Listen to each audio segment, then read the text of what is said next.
So we're gonna start it off with some easy news. Again, rapid fire. Nia Jax did return at the Royal Rumble last weekend, and I believe was entry 30 to my knowledge. She was eliminated by a whole host of other individuals, but she is one of the few that have not been moved from the alumni page on WWE.com.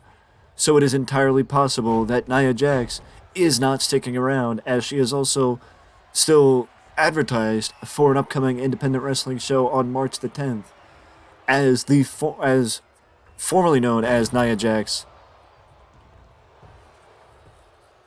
So it does seem like her return to WWE was just a one-off, much like Michelle McCool during the Royal Rumble. But as far as somebody like Chelsea Green, it does seem like Chelsea Green's return was more of I'm here and I'm staying, unlike Nia Jax.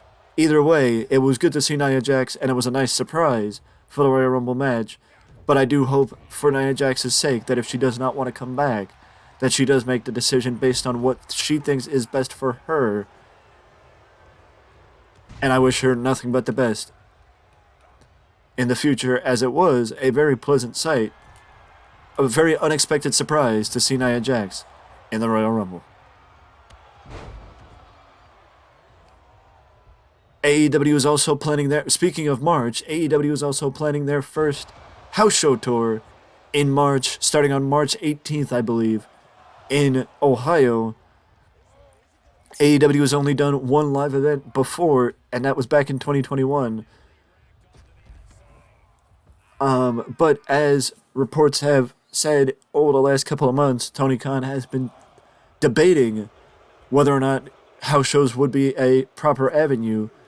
And basically, he thinks that the AEW is in a stable enough position now to go the route of,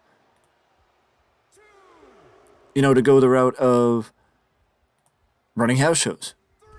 So that is the reason why AEW is going to start running house shows. Now, is it that AEW is going to go as crazy as WWE does with running house shows? With house shows here, there, and everywhere, and every which way. I think it's just going to be a test run. To be honest, I think it's just going to be a test run. I think it's just going to be something that, that AEW is just going to test and see how things go.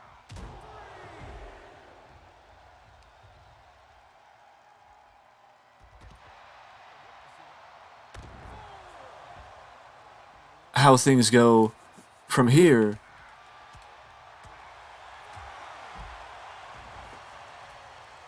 And it's great to it's great to hear. To be honest with you, it's great to hear, and it's great that AEW is in a proper enough position to um to build themselves to want to do a house show or want to start running house shows. An interesting bit of news, though, from as we shift on. Bret the Hitman Hart is set to be featured in the movie Stalker, which is set to premiere in select theaters and on demand on March 23rd, or March 24th. Taken from Fightful Select. A broken down freight elevator precariously hangs dangerously high above, trapping a young woman inside with her stalker. Starring Sophia Skeleton and BAFTA-winning actor Stuart Brennan. Rose Hepburn, young horror actress, returns to her empty hotel, forced to use the old freight elevator. It jolts to a halt on the 12th floor, leaving her trapped with an unusual stranger, left with no phone signal. As a storm approaches, tension escalates, suspicions rise when Rose discovers that the identity of the mysterious man is Daniel Reed, a camera operator who seemingly is obsessed with her. I, honestly, I don't know what Bret Hart's position in the movie is, but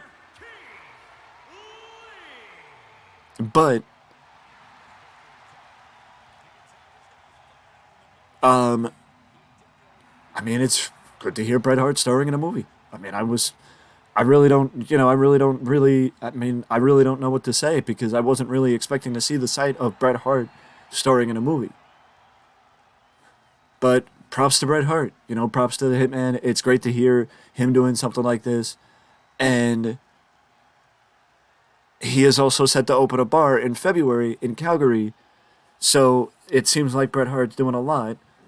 And I'm I'm for it. There is a trailer for the official trailer for Stalker is on YouTube. So if you want to take a look at it, it is there on YouTube for your viewing pleasure. But we also got more news to get to, and that is that Vince McMahon is, according to Bloomberg, Vince McMahon is being sued again by investor Dennis Palkin. He is seeking to obtain documents relating to WWE's internal investigation into the allegations McMahon, into the allegations from last summer. And you paid $15 million in hush money to cover it up. It is the first time that a investor has requested the documents alluding to the internal investigation from WWE that took place last year. There is a serious question about how Vince obtained and delivered these funds to his victims, the complaint reads. The suit also alleges that McMahon showed a flagrant disregard for basic corporate governance norms when he reappointed himself to the board on January the 6th. The apparent misconduct here is both myriad and extremely serious. And the suit continues to state that the plaintiff intends to achieve what the board wanted to, but could not in light of Vince's thuggery by initiating proceedings to bar Vince from ever serving on the WWE board again. As Meltzer, this article was taken from this breaking down of information was taken from the Wrestling Observer, and Meltzer went on to say he is attempting to file a suit essentially to bar Vince from being on the board of directors ever again. I think that it is interesting that an investor is actually looking to secure documents or proof.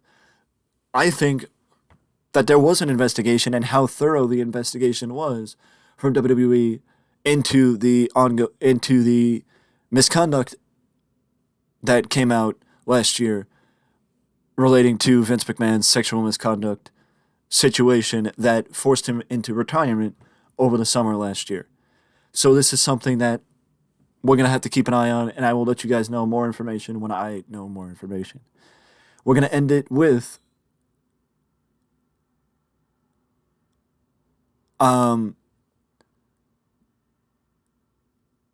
also, I just want to say that the law firm Bronstein, Gerwitz, and Grossman have also launched an investigation into whether WWE has violated federal security laws, as they announced on Tuesday. So let the lawsuits keep coming, and there's a lot to be had. So if you want to keep track of it yourself, feel free to look into it with Meltzer and Fightful Select having reports on this situation. But also, as I know more, you guys will know more as well. But one other thing is that WWE has sent out, or Fightful Select has let us know that this report comes from eWrestling News. Drew McIntyre is rumored to be a part of a triple threat match at WrestleMania against Sheamus and Gunther for the Intercontinental Championship. This is according to WrestleVotes. The report is from WrestleVotes, but the article that I'm reading is from eWrestling News. But Drew McIntyre versus Sheamus versus Gunther is rumored for WrestleMania this year in a triple threat for the IC title, which would, if Sheamus versus Gunther themselves and Drew McIntyre versus Sheamus were hard-hitting bangers, I can't imagine what to expect from a triple threat match involving the three of them. And also, I would just like to point out, Seth Rollins and Logan Paul had some interesting interactions during the Royal Rumble, so we might see Seth Rollins versus Logan Paul at WrestleMania. This is my speculation. This is not speculation from anybody else but me. Imagine Seth versus Logan Paul at WrestleMania.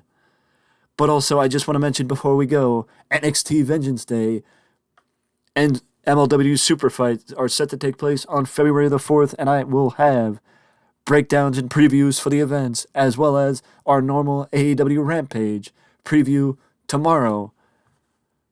Just wanted to make note of that before we go. There is going to be one more video to go, and I will get to it right after this.